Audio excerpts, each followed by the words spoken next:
Hello viewers, আপনারা কেমন আছেন? আশা করি আপনারা সবাই ভালো আছেন। সো ভিউয়ার্স, আজকে আমি আপনাদের যে অ্যাপটির সাথে পরিচয় করাই দিব, এই অ্যাপটির মাধ্যমে আপনারা আপনাদের ছবিকে সুন্দর, সুন্দর ফ্রেমের সঙ্গে অ্যাড করতে পারবেন এবং ছবিগুলো দেখতে অনেক সুন্দর হবে। আপনারা ফ্রেমের মধ্যে ছবি অ্যাড করে সেই ছবিকে বিভিন্ন সোশ্যাল মাধ্যমে শেয়ার করতে পারবেন। তো অ্যাপটি আপনারা কিভাবে ব্যবহার করবেন এবং ডাউনলোড করবেন সেটা এখন আপনাদের আমি দেখাই দিব। অ্যাপটি ডাউনলোড করার জন্য আপনারা সরাসরি প্লে স্টোরে চলে আসবেন। আসার পর আপনারা সার্চ বারে চলে আসবেন। এখানে আপনারা টাইপ করবেন পিপ ক্যামেরা। আপনাদের আমি এখানে টাইপ করে দেখাই। আপনারা দেখতে পাচ্ছেন আমি এখানে টাইপ করে নিছি পিপ ক্যামেরা। এভাবে আপনারা টাইপ করে নিবেন। টাইপ করে নেওয়া হয়ে গেলে আপনারা সার্চ দিবেন। সার্চ দিলে আপনারা দেখতে পাচ্ছেন অনেকগুলো অ্যাপ চলে আসছে। আপনারা এখানে দেখতে পাচ্ছেন ২ নম্বরে যে অ্যাপটি শো করতেছে, এই অ্যাপটি আপনারা ইনস্টল করে নিবেন। অ্যাপটি ইনস্টল করা হয়ে গেলে আপনারা অ্যাপটি ওপেন করবেন। তো ভিউয়ার্স, আপনি যদি আমার চ্যানেলে নতুন হন, প্লিজ আমার চ্যানেলটি সাবস্ক্রাইব করবেন এবং পাশে থাকা যে বেল আইকনটি দেখতে পাবেন সেটি আরেকবার ক্লিক করে দিবেন। তাহলে নতুন নতুন ভিডিও আপলোড করার সঙ্গে সঙ্গে আপনার কাছে নোটিফিকেশন চলে যাবে। এবং আপনি যদি আমার চ্যানেল অলরেডি সাবস্ক্রাইব করে থাকেন তাহলে আপনাকে অসংখ্য ধন্যবাদ। তো অ্যাপটি ইনস্টল করা হয়ে গেলে আপনারা অ্যাপটি ওপেন করবেন। অ্যাপটি ওপেন করলে আপনারা দেখতে পাবেন এরকম একটি হোম পেজ এখানে চলে আসবে। এখানে আপনারা দেখতে পাচ্ছেন ৩টি অপশন চলে আসছে। এখানে আপনারা দেখতে পাবেন যে স্টার্ট অপশনটি চলে আসছে, আপনারা এখানে ক্লিক করে দিবেন। এখানে ক্লিক করে দিলে আপনারা দেখতে পাবেন নিচে ২টি অপশন চলে আসবে। এখানে দেখতে পাচ্ছেন গ্যালারি এবং ফটোস। আপনি যদি গ্যালারি থেকে ছবি নিয়ে সেই ছবির মধ্যে ফ্রেম অ্যাড করতে চান তাহলে আপনারা গ্যালারি অপশনটিতে ক্লিক করে দিবেন। ক্লিক করে দিলে আপনারা দেখতে পাবেন সরাসরি আপনার ফোনের গ্যালারিতে চলে আসবে। এখন আপনি যে ফোল্ডারে ছবিটি রাখছেন ওই ফোল্ডার থেকে আপনি ছবিটি কালেক্ট করে নেবেন।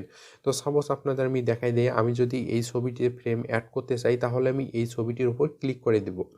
আপনি যে ছবিটিতে ফ্রেম অ্যাড করতে চাচ্ছেন ওই ছবিটির উপর ক্লিক করে দিবেন। তো ক্লিক করে দিলে আপনারা দেখতে পাবেন সরাসরি অ্যাপে চলে আসবে।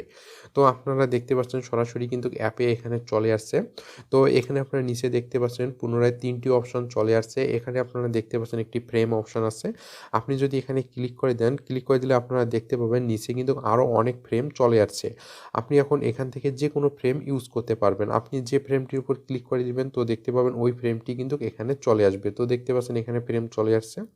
তো এভাবে আপনারা যে ফ্রেমগুলো আপনারা এখানে ক্লিক করবেন সেই ফ্রেমটা কিন্তু এখানে চলে আসবে। তাছাড়াও আপনি যদি এগুলো আঙুল দিয়ে বামে স্লাইড করে দেন তো দেখতে পাবেন এখানে আরও অনেক ফ্রেম কিন্তু চলে আসবে। তো আপনাদের আমি দেখাই দেই। এখানে দেখতে পাচ্ছেন কত সুন্দর, সুন্দর কিন্তু ফ্রেম চলে আসছে। এই ফ্রেমগুলো আপনারা সবগুলো ইউজ করতে পারবেন। তো আপনি যে ফ্রেমটির উপর ক্লিক করে দিবেন ওই ফ্রেমটি কিন্তু এখানে চলে আসবে। তো এভাবে আপনারা ফ্রেমটির উপর ক্লিক করে ফ্রেমটি আপনারা অ্যাড করে নিবেন। তো এখানে আপনাদের আমি যেকোনো একটি ফ্রেম অ্যাড করে দেখাই দেই। তো সাপোজ আমি যদি এই ফ্রেমটি নেই, তো ফ্রেমটি নেওয়ার পর আপনার পিছনে দেখতে পাচ্ছেন আপনি যে ছবিটি নিচ্ছেন ওই ছবির ব্যাকগ্রাউন্ডটি কিন্তু দেখা যাচ্ছে। আপনি যদি এই ব্যাকগ্রাউন্ডটি রিমুভ করতে চান তাহলে আপনারা এখানে দেখতে পাচ্ছেন একটি ব্লার অপশন আছে। আপনারা এখানে ক্লিক করে দিবেন। এখানে ক্লিক করে দেওয়ার পর দেখতে পাচ্ছেন একটি লাইন বার চলে আসছে। তো আপনি যদি এই লাইন বারটি একটু টেনে আপনি প্লাস করে দেন তাহলে দেখতে পাচ্ছেন পেছনের অংশটি কিন্তু ব্লার হয়ে যাবে। এবং আপনারা এখানে দেখতে পাচ্ছেন আপনি ফ্রেমের মধ্যে যে ছবিটি নিচ্ছেন ওই ছবিটি কিন্তু এখানে সুন্দরভাবে শো করতেছে এবং পেছনের ব্যাকগ্রাউন্ডটি কিন্তু ব্লার হয়ে গেছে। তো এভাবে আপনারা এখানে ব্লার করে নিবেন। তো ব্লার করে নিলে আপনারা দেখতে পাবেন ছবিটি কিন্তু সুন্দরভাবে অ্যাড করা হয়ে যাবে। তো অ্যাড করে নেওয়া হয়ে গেলে আপনারা এখানে দেখতে পাচ্ছেন একটি টিক মার্ক আছে, তো আপনারা এখানে ক্লিক করে দিবেন। এখানে ক্লিক করে দিলে আপনারা দেখতে পাবেন এরকম একটি ইন্টারফেস এখানে চলে আসবে। তাছাড়াও আপনারা এখানে আরও ৩টি অপশন এখানে পেয়ে যাবেন। তো এখানে দেখতে পাচ্ছেন ফরেন ব্যাকগ্রাউন্ড, তারপর এখানে দেখতে পাচ্ছেন ব্যাকগ্রাউন্ড, তারপর এখানে দেখতে পাচ্ছেন বোথ ইমেজ ব্যাকগ্রাউন্ড। তো এখানে আপনারা চাইলে নিচে দেখতে পাচ্ছেন বিভিন্ন ক্যাটাগরি চলে আসছে। তো আপনি যদি এগুলো বামে স্লাইড করে দেন তো দেখতে পাবেন এখানে আরও অনেক অপশন চলে আসবে। তো আপনি চাইলে ছবিটি এখানে ক্লিক করে দেখতে পাবেন আপনি কোন ব্যাকগ্রাউন্ডটি রাখবেন। তো আপনি না চাইলে যদি আপনি চান যে না আমি যে ব্যাকগ্রাউন্ডটি সিলেক্ট করছি ওই ব্যাকগ্রাউন্ডটিতে রেখে দিব, তাহলে আপনারা এখান থেকে এভাবেই ছবিটি সেভ করতে পারবেন। তো সেভ করার জন্য আপনারা এখানে দেখতে পাচ্ছেন একটি সেভ অপশন আছে। তো আপনি যদি এখানে ক্লিক করে দেন তো দেখতে পাবেন আরও কিছু অপশন এখানে চলে আসবে। তো আপনারা দেখতে পাবেন এরকম একটি ইন্টারফেস চলে আসবে। এখানে আপনারা দেখতে পাচ্ছেন মেবি লেট একটু অপশন আছে। আপনারা এখানে ক্লিক করে দিবেন।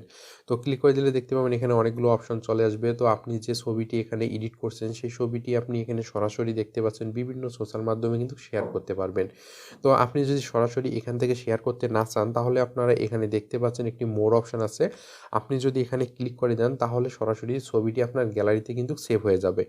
তো এভাবে আপনারা যখন ছবিটি সেভ করবেন তো সেভ করার সঙ্গে, সঙ্গে অ্যাপটি থেকে আপনারা বের হয়ে আসবেন। তো এভাবে আপনারা যেকোনো ছবিতে যেকোনো ধরনের ফ্রেম এড করতে পারবেন। তো ভিউয়ার্স আশা করি আপনারা সবকিছু বুঝতে পারছেন। তো আজকে এ পর্যন্তই। যদি আমার ভিডিওটি ভালো লাগে তাহলে লাইক করবেন, শেয়ার করবেন। প্লিজ আমার চ্যানেলটি সাবস্ক্রাইব করবেন। ধন্যবাদ সবাইকে। সবাই সুস্থ এবং সুন্দর থাকবেন। নেক্সট ভিডিওতে আবার দেখা হবে।